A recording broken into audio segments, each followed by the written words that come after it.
Hi folks, this is your IPC for this week. Okay, task number 1, so Sunday's task is to understand the life cycle of a flowering plant. Okay, so it has to be a plant with a flower.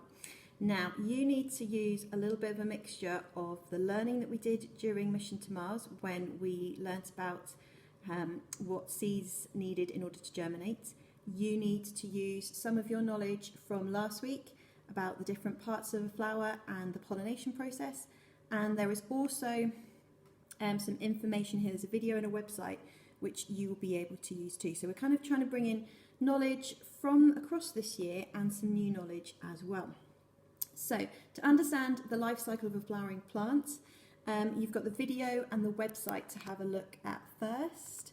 So the video has a looks like this, okay. And the website looks like this. So there's lots of different information there. Don't need to worry about all of this. This is too complicated. We don't need to know in this much detail. But this first part of the website is really useful. This should be familiar from last week. We've got bits about fruits and seeds there and pollination there as well. So that page is really useful. Don't worry about this. You don't need to reproduce this as your work for now. It's this written information on this website which is really useful for you. Okay, so when you've looked at that, we've actually given you the 8 different steps in the cycle. So what you have to do is, first up, you need to order those steps, those stages correctly. So you've got to, and they will be a cycle, so it will be a loop which goes on and on and on. So first up is to look at those 8 different stages and to order them correctly. So which one comes after the one before it, which one comes next. Then you need to draw a life cycle and fit each stage into it. So you will then have arrows and those titles, but we don't want you just to leave it there. We want you to add drawings and a short description to each stage to explain what is happening. So you don't just want to see roots grow and then an arrow to the next stage. We want you to be telling us a little bit about that stage as well. Okay, we've got some waggles for you for other life cycles.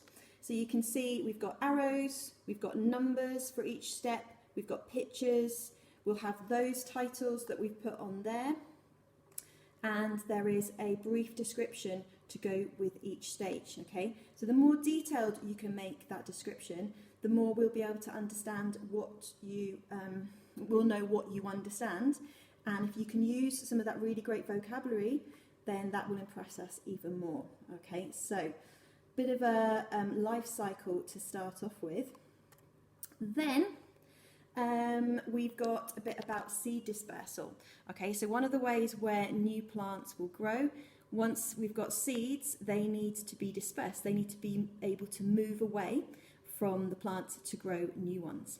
Okay, so again, we've got a little bit of a description here, so read through that. First task is doing some research. So there is a video and there are 2 websites. Let's have a quick look.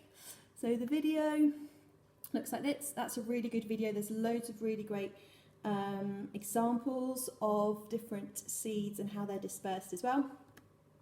This is the Dorling Kindersley website. Again, these ones are really lovely. They're quite interactive and they've got some good examples there with some lovely pictures and bits there that you can click on to find out a bit more. And then there is this website which is more detailed, so it requires a bit more reading, a bit more of those reading skills, but you can click on each one of these and it will give you examples and it will explain a bit more. So when you're looking for that explanation bit for each stage of the process, so writing your little descriptions, that will provide some good details there. When you've got your task, your written task for the seed dispersal one is to complete the table that's in your answer booklet. Okay, so this table's in your answer booklet. The one in purple is one that I've done for you to give you an example of what your answers should look like. So on this first column, we've got method of seed dispersal. I've put those in there already for you, so you don't have to fill in anything in that column. You just need to fill in these columns. So you need to give the names of different plants that disperse their seeds by wind. Okay, so I've done one for you, but I want you to find as many more as you can that disperse their seeds by wind. Okay. Now, as well as give an example of that plant, we want a little bit of an example that explains a bit about that plant and why it's dispersed by wind. So, for example, the dandelion. Dandelion seeds have light feathery parachutes that can float through the air. And some of you might have played that game where you blow the dandelion head and the seeds will disperse and will fly off through the air. A bit like a clock, dandelion clock. So this is quite detailed. It talks about the features of that dandelion. It says they're light, it says they're feathery, it says they can float. So we want this to be as detailed as possible, okay? So it says here, remember to challenge yourself to include as many different named plants as possible. That will go in that column for each method, and to explain in detail how each type of plant disperses its seeds. So really challenge yourself to do that. All the information that you need is on that video and those websites. Okay, so have a good read of those. You might have some books and things like that at home which you might find useful too. Okay, so give that a go, and I hope that you enjoy that.